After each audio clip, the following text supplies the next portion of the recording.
Bismillahirrahmanirrahim. Assalamu alaikum. Good afternoon and welcome to Sports Extra. I'm your host Ahmed Nawaz with the latest roundup of sports tonight. Let's take a look at what our lineup is. We're going to be talking about many things this afternoon, and of course they will be ranging from things that are happening recently. We'll start off with the first test match between Pakistan and Australia. That is of course underway at the Pindi Cricket Stadium. Pakistan has begun with a bang. It was Hayley Matthews who has been absolutely terrific, and Dotton's final over heroics also were there as West Indies women managed to beat New Zealand women by 3 runs. They had 259 runs on the board, 256 by New Zealand women. It was a cracker of a game, but once again I think Hayley Matthews, what a performance, stellar performance by the West Indies batter. That's all that we're discussing on the show. We'll of course go into the details, the test match and the Women's World Cup as well. Joining me on Sports Extra is our cricket expert and our cricket commentator as well, but more than that, of course, a very dear brother, and he'll always give you that exciting bit of content that you always need regarding cricket. K. Asif Ahmed is joining us. Assalamu alaikum, how are you? Walaikum assalam, I'm good, and Ahmed, you look pretty much nice. Thank you so much, you're looking lovely. I like your blazer. Thank you very much. So, of course, the test match, we were all hoping that the weather clears, and it was a beautiful afternoon for test cricket. Yes, it was a beautiful afternoon and a very good toss for the Pakistan that they won the toss. Thankfully. Yeah, thankfully, because I was pretty much interested that if the overcast condition and the cloudy condition, it always helped for the fast bowlers. And you see that the Australian fast bowlers are the top notch in test cricket, especially Pat Cummins, Mitchell Starc, Josh Hazlewood. But all of them looks really helpless today. And of course that the track is pretty much, it looks like a really good supporting track for the batting and spinners. The way Nathan Lyon is bowling today, we have watched him that he has taken the wicket of Abdullah Shafiq, though it was a rough shot. With my concern, even Shan Masood is sitting in the dugout and you are preferring Abdullah Shafiq, out of sense. And rest, Imam-Ul-Haq, after a long time, coming back with this century, giving him momentum, giving him some confidence. So I think that it is really good for the Pakistan, actually, and the way they have started. What about, we must look forward to it as, in a positive manner. That's what we're trying to obviously achieve here as well, that we put out a stellar performance against Australia. Joining us now on Sports Extra is cricket commentator, cricket expert as well, somebody who loves test cricket as much as I do. So I think it's always fun when you've got somebody on the other side who has always fancied test cricket. Leena Moin Aziz. Assalamu alaikum, Leena. Welcome to Sports Extra. Walaikum salam, Ahmed. How are you? Hope you guys are well. Absolutely, doing great. Leena, your thoughts now, of course, so winning the toss seems to be paying off for Pakistan. It always does. Look, this is a flat track. The wicket hasn't got much for the pacers. And I think Australia might have read the wicket probably not as well as they should have. But they're probably banking on reverse swing. That is why they're playing 4 seamers. 3 seamers, they're, the usual suspects, and 1 green. So that's 4 seamers. So Pakistan is doing exactly the opposite. They're playing a lot of spinners, 2 genuine spinners, and then Iftikhar, so that's 3 spinners at least. And we all know that Azhar Ali can also turn his arm, so maybe 4 if needed. So both the teams have read this the track totally differently. Pakistan, of course, is also banking on some reverse swing. That is why they picked up 2 fast bowlers, Shaheen and Naseem, who can both reverse swing. And as we know that Naseem's got a hat-trick on this ground, and I was actually commentating that hat-trick. So, there is reverse swing possible. This is a flat track. Now Pakistan's got to get 450, 500 runs and then bank on their spinners and maybe some reverse swing. But excellent innings by Imam, who, I don't know why people keep saying strange things about him. He's got a lot of pedigree. He's got a lot of potential as far as test cricket is concerned, or maybe as far as even one-day international is concerned. Leena, because you mentioned this in detail when we talk about the track itself and everything that is happening, and obviously Pakistan going with 2 seamers and then giving a cushion of 2 spinners and 1 all-rounder as well, and of course you can utilize part-time whenever you want. But that does open up a debate where we know that if the series progresses and we don't answer our injury problems or Haris is not available, we're still in a doldrum. So that means that Babar has to manage Shaheen and Naseem very smartly in this test match. Yeah, absolutely. I mean, just two seamers. I mean, I would have still gone with three. But I think the track is so flat. It's unlike a Pindi track. I mean, it's not steaming. It's not giving any help. Pindi track usually does have some assistance for the seamers. But you're absolutely right. But in case of Haris, he's only got COVID, which is, I say only, because people recover in 5 6 days, are back on the playing field, as we saw in the PSL. So he will recover and come back, and probably Pakistan will have three seamers next Test match. But mainly, I think, Ahmed, it will depend on the kind of track they are playing on. I mean, the Lahore track is the flattest I've ever seen, and that is why Ramiz Raja has been talking about all these drop-in pitches and having supporting tracks. But of course, that takes time, so it's going to take a few months for them to get supporting. But these are pretty much like UAE tracks, flat. You bat first, you get 500 runs or close to that, and in the end, the other team, the poor team, is batting last. And with your spinners, you can really attack them, and then also you will get some reverse swing towards the end after 3 days. Or maybe Pakistani bowlers will get more. Stark should have gotten it. I don't know why he didn't get it. He's a good exponent to that. But the track is pretty flat, and both teams are seeing it differently. As far as fast bowlers are concerned, Rauf will come back, and the management on Babar's part won't be that difficult. He will have three seamers. And one thing I wanted to say, that if you remember, a few months ago we had Dhani in our Test match squad. We Yes, they didn't did. play him. Now we didn't play him, and without trying him, we have discarded him. So I don't know how that happens. I mean, I would have still had Dhani in the squad. Well, these are some its and bits that if they don't happen, then we won't be Pakistan cricket. That's how Pakistan cricket is. So I think these always will always continue. But I understand, Asif, it's a flat track. There was much said about it. There was much hype about it now. But the way I see things going, as you mentioned, Pakistan need to get a solid score. But more than that, Imam and Azhar at the crease really need to focus on their conversions now. Imam's got 128 so far, needs to convert it into a milestone. So does Azhar Ali. Really important. Azhar Ali is struggling. If you have watched him, and especially against Pat Cummins, against the bounces. You should on this track. I think that it's a pretty much straight track, and the way Imam-Ul-Haq played, the very good pull shots, hook shots, cut shot, even drives, and down the track. So each and everything was perfect. I don't know why Azhar Ali is struggling, because he's struggling from last couple of years. Maybe he's heard you saying that this is now a very important series for him. No, of course, you know that he understands this, because it's a really important series for his future. Either he's in the squad or not. Of course, his destiny depends on the performance in against Australia. So if he's not performing well, right now he's settled down there, and the pitch is helping. Pitch is pretty much okay. Of course, the fast bowlers are bowling really nicely. If you talk about Josh Hazelwood, the liner length is perfect, and Pat Cummins, of course. So they're not giving you width, or they're not giving you any loose deliveries. But there's a time, that to show some aggression. You got plenty of experience.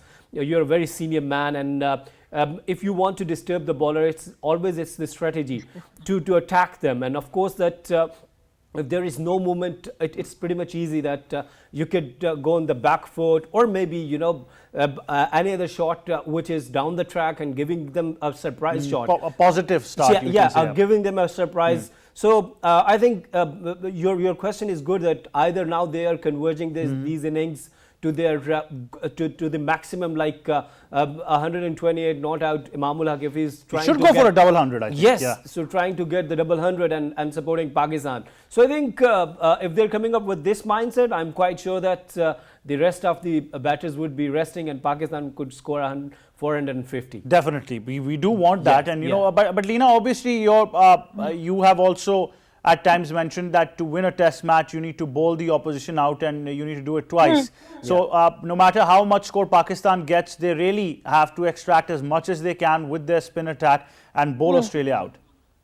Absolutely. To win a Test match, they never say you need 500 runs. They always say you need 20 wickets. And that is why I say what I say, and I've seen it all my life. Now, a lot will depend, Ahmed, on the kind of spin our spinners will be able to extract from the track, or how much spin the track is offering, and how they bowl. If they can, be they can be bold, and they can flight the ball, they can give the ball some air, they can tempt the Australian batsman to maybe come out of the crease and maybe get a few stumpings, or the caught behinds. But they'll have to manage it nicely by flighting the ball and mixing it up nicely, not just flighting, but using their variations.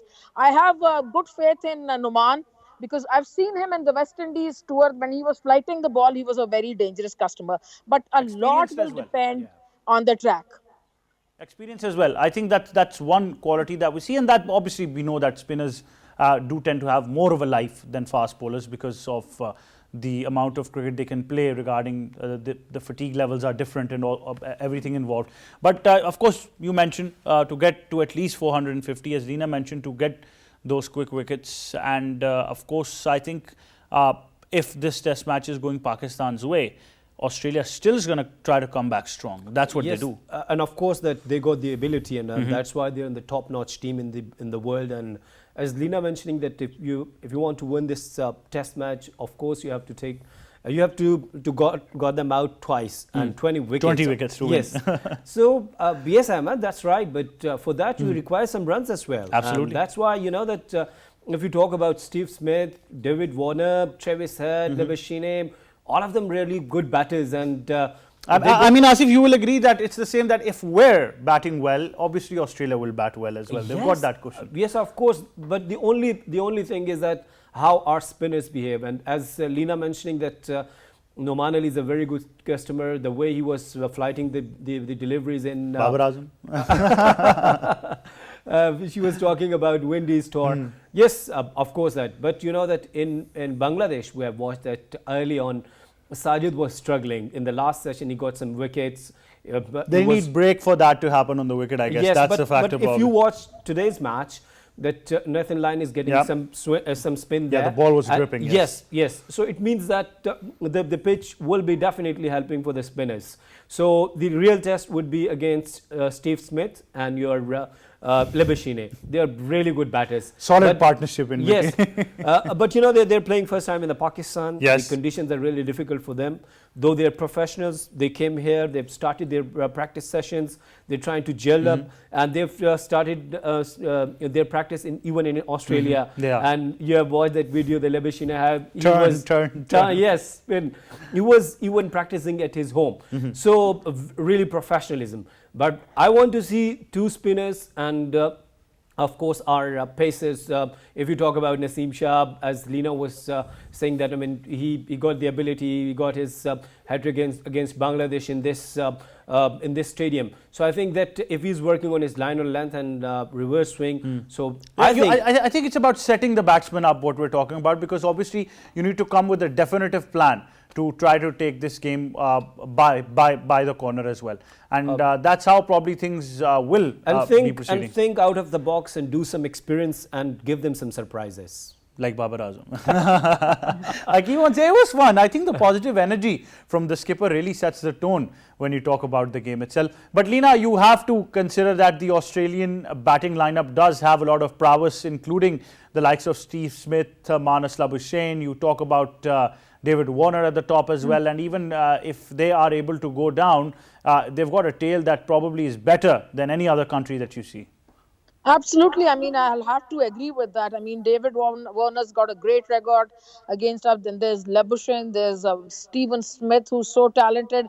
And even down the order, they've, even Cummins and Stark can bat a bit. So they've got a very nice long batting lineup and not an easy one to dispatch so easily. But, when you are talking about planning and setting up a batsman, I think one very important thing is the field placing.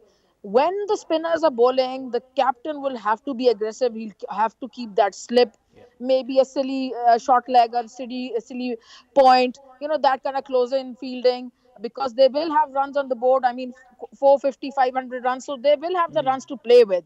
So a lot will then depend upon the field placing and how they can pressurize. If they get one or two early wickets via Shaheen and Naseem, Naseem then Shah. they can really use the spinners. But the field placing and the body language would be have to be very strong, and how they bowl and what kind of variety they're using, and if they're brave enough once again to flight the ball, and then also in the middle throw your faster ones or whatever varieties you have, but at Yep. least at least two balls in the over or three balls in the over should be flighted. And I really like it when they slow the pace, especially when Numan slows the pace. He's very, very effective. He's bowling in the range of 80 k's per speed of the ball. Then he's really very, very effective. When he's bowling at 90 k's, he becomes less effective and more predictable. So the slower the speed, the better. The better indeed as well. And I think that's very important to consider that both these oppositions, if they want to win it now, then the spell of the new ball really comes into a lot of importance. But that will be that. Leena Moin Aziz, thank you so much for joining us on Sports Extra. Anytime. We're going to go towards a short break, but stay tuned. We'll be right back because there is much more to discuss on Sports Extra.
Welcome back to Sports Extra. Before we do move on to what more we're discussing, I'll just give you the fresh update that Pakistan are 240 for 1. And you want to catch all the action? It's live right now on PTV Sports HD. In on the table, then you've got to balance the side. So, of course, this match will be there for you to see and for you to observe, and it will have its own importance. But the ICC Women's Cricket World Cup in New Zealand has started with a bang. Why? We've got this report. Let's take a look and then come back. Hayley Matthews inspired West Indies to an upset victory over host New Zealand in a tense opening match of the Women's World Cup. Matthews struck a sparkling 119 to propel West Indies to 259 for 9 after they were asked to bat in ideal conditions. Though New Zealand captain Sophie Devine made a century of her own, New Zealand were really on top of the chase, partly thanks to Matthews claiming 2 for 41 with her off-spin. It was then Amy Satterthwaite who joined hands with Devine, and the duo played a big partnership and took the White Ferns through the 100-run mark. But their happiness was short-lived as Satterthwaite was sent back to the dugout by Anisa Mohammed. After Devine was brilliantly caught and bowled for 118 by Chanel Henry, wicketkeeper Katie Martin was left to marshal the tale. Martin's hitting got the equation down to 6 from the final over, only for Deandra Doughton to take the ball for the first time and trap Martin leg before wicket for 44 with a pinpoint yorker. Doughton then had Jessica caught at mid-off, and when Fran Jonas was run out off the next ball, West Indies had won by 3 runs. There you have it, all you need to know. I think that's how you make leaders, when you take bold decisions like these, and definitely an exciting encounter. What a start. Yes, it was a very good match, and we have watched 200s from the both from captain from New Zealand and Hele, and she is such a nice player. And if you talk about her batting, she is such a nice batter. The way she has leaded her innings. If you talk about 16 boundaries, 1/6, the strike rate is around 90. So it was a tremendous century. But the only thing which we are talking about, that is the leadership. You have given last over to Doughton, and the way she got 2 wickets, and each and everything was changed. I think that paid off, because New Zealand would have been probably planning for somebody else, and then at just the right moment they give it to Doughton and surprise everybody. Yes, this is called surprise, and you have given surprises, and she got the chance, and she got 2 wickets, and a really important win for the Windies, because if you talk about Matthews, she is just a nice batter, because she got a century in T20 as well, and she is from Barbados, and she plays for the Barbados as well. Traditionally strong players coming from West Indies, physically and mentally strong as well. But this West Indies team has got a lot of talent. Yes, Stephanie Taylor, their captain, really shrewd and really active she is. And that's why she has shown her decisions, shown her confidence. And if you talk about on the other side, the New Zealand sides, I was pretty much looking that, that this is called, when you have built, if you talk about Sophie Devine, their captain, she got a good 100. But, no one is talking about her 100 because they've lost the match. And you got good momentum. This is what individualism is, that you have started good innings, you got the 100, now you finish the game. Structuring it, like you always mentioned, that if you're not a good finisher, no point of getting 100. And no one is talking about your 100 now. Though, so that's why we're talking about the Matthews, the way she got, and she got 2 wickets as well. She's a really good all-rounder. So I think that I think we did it because we beat New Zealand in the warm-up fixture, and now they look a bit puzzled now. If you talk about warm-up matches, so we just say that, these are, fun matches, everyone trying to get up, and, the momentum and the confidence. And of course, that it's really difficult. You're beating New Zealand in first match and with the 3 runs margin. So I think all credit goes to the Stephanie Taylor. But do you agree that people in women's cricket usually talk about Australian women, England women, Indian women to an extent, teams that might just edge it, but you can't ignore West Indies women anywhere. How could you? It's really... I cannot understand when people are talking about the rest of the teams of the women, England, New Zealand, and they're not talking about Windies. It means that they're not reading them. They're not just studying that. Has anyone ever been able to read the Windies? No, it has never. It has never. But I like the fact that their brand of cricket still remains the same, whether it's men's cricket or women's cricket. They're going to play aggressive. And they enjoy the game. Yeah, attacking cricket. Yeah, we talk about the universe boss, Chris Gayle, dancing in the ground. The same, their women team is enjoying. By the way, he said he wants to be coach for Karachi Kings next season. You know that. That's what he wants. He wants. Look, we are pretty much serious now, and you're talking about Karachi Kings, anyways. So today's match, it was fantastic, and credit goes to Stephanie Taylor. The way she came up with the brave decisions, and Doughton delivered there in the last over, and all the wishes from the New Zealand gone down, because they were really good in the field. They've taken good catches.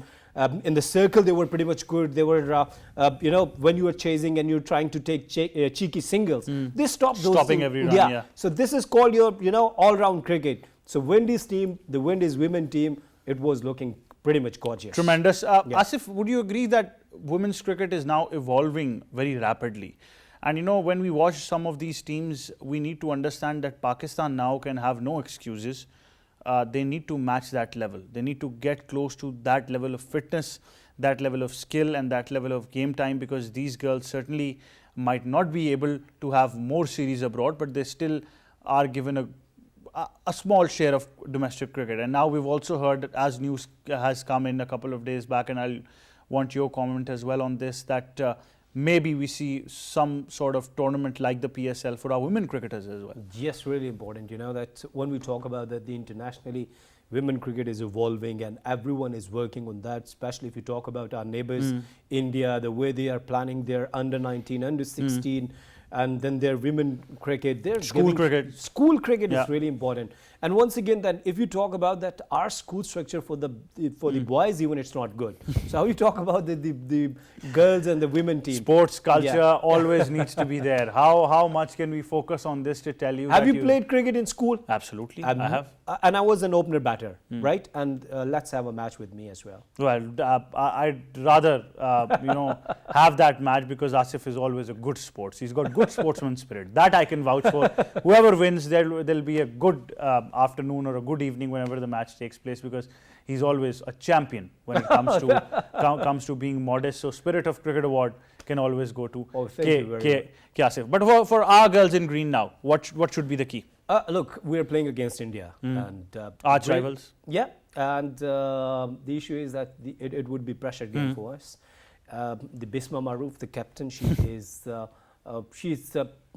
in training from last 6 months, which we have heard, and it's really good that you're planning for the upcoming World Cup. And the Sana Fatma, emerging player, and Diana Beg, Alger Riaz. Nashra Sandhu. Yes, all of them are really good. The only thing is that to give them some aptitude and attitude of the winning attitude. We're going for the winning there. Look, if you're taking it easy or if you're taking it casual, it's not like that. I do understand you're not taking it casual, but I want you to take it some extraordinary. Come up with an extraordinary, exciting something. Exciting, and let's enjoy the game and give happiness to the nation. Yeah, even though if it's not traditional, you can always surprise your opposition by doing stuff like that. But Asif, thank you so much Pleasure. for being on the show. It's always great having you and always great discussing cricket with you. Thank you, dear. And of course, we do know that it has been a night for Hayley Matthews. The way she's aced it has been phenomenal, phenomenal indeed. West Indies women have done a fine job. New Zealand women will go back to the drawing table. But one thing is for sure, I think this will be the most exciting Women's World Cup that we've ever seen, considering the amount of preparations and similarities that come in all of these teams. I understand experience might be there, but some of these teams who are less experienced have got more talent. So, things can turn any way around for anybody when you talk about the game itself. And, obviously Deandra Doughton's final over also speaks volumes of her skill. But as Asif mentioned as well, that it's about leadership capabilities of going to your skipper and asking for that over. It's about an initiative that needs to be taken. You can't just wait for that initiative to come to you and then say, okay, I tried my best. You need to go there and ask for that responsibility if you think you can deliver. That's what cricket is all about. From Asif and Ahmed Nawaz and the entire team. Before we go, let's give you a segment recap of what we've discussed. Of course, we discussed the women's cricket. Why is it important? Because we had an absolutely fantastic game where we saw the power of the Windies, as we always say. And as Asif said, that they've got the same brand of cricket, that's aggressive, positive cricket. They'll always play like this. But of course, you cannot ignore Deandra Doughton's final over. They, of course, scored 259. New Zealand were all out on 256 as well. And of course, it was a night for the Windies women, and hopefully they'll go in the tournament strong as well. Now, Asif, before we go, it's almost stumps at Rawalpindi. Pakistan is ending on a positive. And that's all we have time for from me and the entire team. It's goodbye for now.